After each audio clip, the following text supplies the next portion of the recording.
On the 14th of August 2002, a 17-year-old Portuguese by the name of Cristiano Ronaldo would make his professional footballing debut in the Champions League for Sporting against Inter Milan. Just over 2 years later, and another 17-year-old would make his debut, this time an Argentinian by the name of Lionel Messi, who made his debut in a league game for Barcelona against Espanyol. Both were expected to go on to big things, but little did we know at the time that they would create one of the best, if not the best, football period of all time, alongside creating one of the most engrossing, debated and unique rivalries that we have ever seen across any sport. And this is how Messi and Ronaldo forged a unique and never seen before path for sport and rivalry. Sport doesn't exist without rivalry and debate, whether that be a more time-centred conversation like that of Lewis Hamilton and Max Verstappen, or if we're going to talk about F1, Ferrari versus their own strategy teams, probably a good place to start. Yeah, checking. There's also more timeless debates like a GOAT debate, LeBron James and Michael Jordan for example in the NBA, but no matter which sport you pick, across all of them you will find it littered with rivalry. However, despite the almost limitless amount of rivalries across sport, none have ever or probably will ever live up to that of Messi and Ronaldo, and there's so many different perspectives that it can be looked upon, but I will start with probably the most obvious one, which is the sporting approach.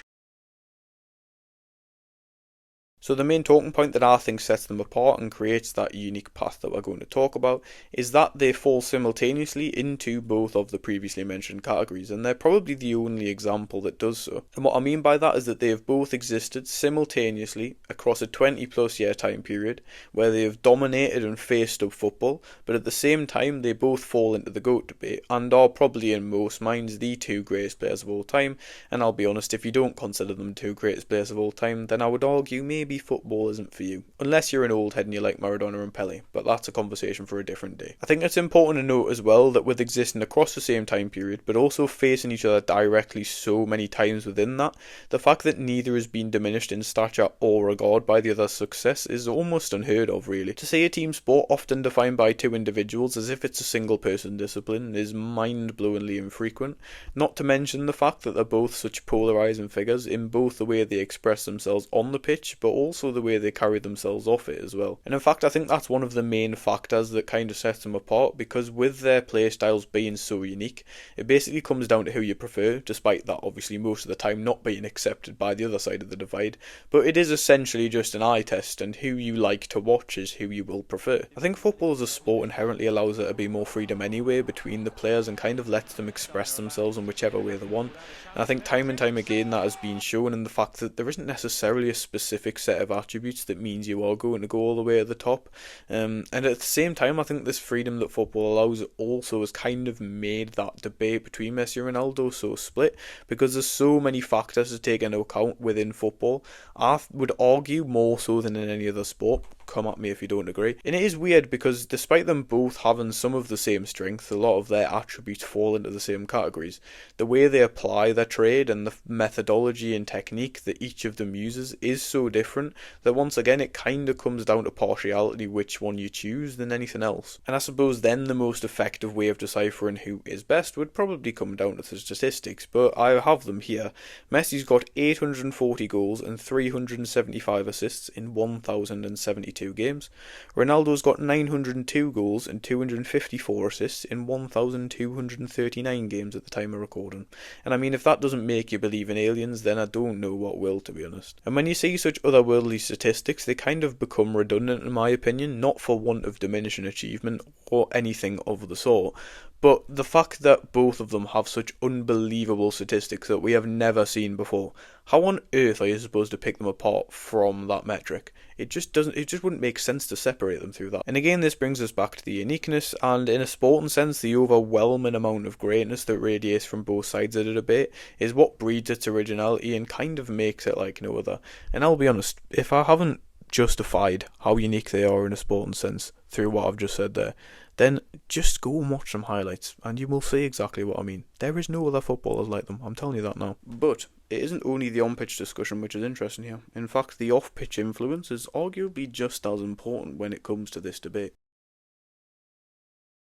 The best place to start here is probably looking at them both on more of a human level rather than as robotic athletes. And in Ronaldo, you've got a somewhat controversial extrovert whose confidence is unwavering and who actively seeks being in the spotlight, whereas in Messi, we've got more of an introverted character who is rarely seen to speak outwardly, and he's probably in the spotlight through necessity rather than choice. And yes, he is just an introvert, despite the autism allegations that are all over social media. And with their inherently different personality types, this meant that naturally over their careers, they appeal to a different type of person, and they amassed very passionate, almost stans, and I think it became a deeper rooted thing than just which football they prefer for a lot of people. And I think the idea of stans is something that can be explored on a much deeper level when it comes to sport in general, not just Messi or Ronaldo. I am not in the business of talking about Taylor Swift on here, unfortunately, so I'm not going to go too in depth on it, but Talkball on TikTok did a very good short video on stans and sport and all that sort of thing, so go and watch that if you haven't already, because you might just enjoy it. Now, of course, stan culture has always existed, but never really infiltrated its way into sport, at least not on the level that it has done with Messi and Ronaldo. And like I mentioned, it has almost become deeper rooted in a more personal thing through kind of like a community and sense of belonging rather than just purely sport. And I think not only does this come down to the larger than life stature that both these players have got, but it also comes down to kind of the era which they were so prominent in.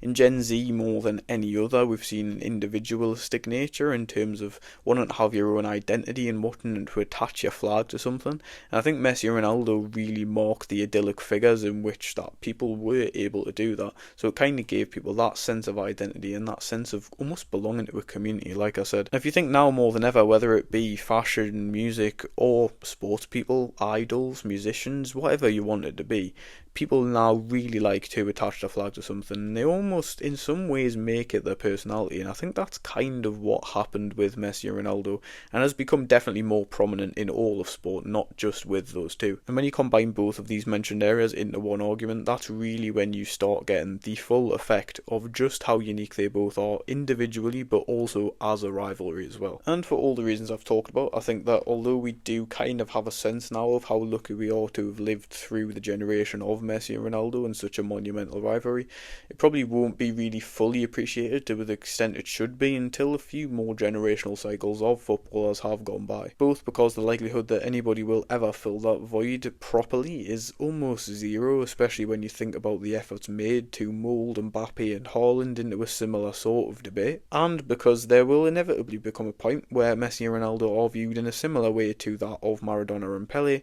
and we will be labelled the clueless nostalgia OAPs who are trying to justify the fact that they are the two best ever. I also think it's going to be interesting to see how sport learns from Messi and Ronaldo and kind of uses what we've learned from them as a marketing tool for future rivalries, especially with the prominence now of social media and the possibility of that to elevate things to such a massive level.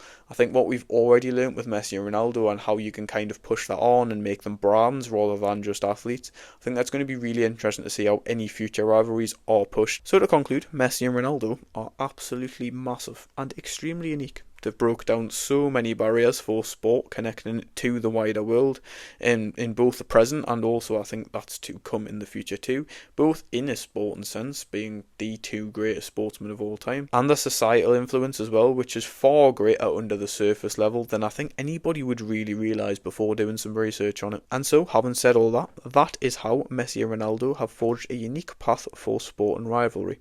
And actually, just before I finish, I'm going to give myself a little pat on the back there, because I fully expected my biases to show through at some point. I'm not going to tell you which way I swing on the debate. You can figure that out for yourself. But I really did expect my biases to show, and I think I've done a good well of keeping it pretty neutral.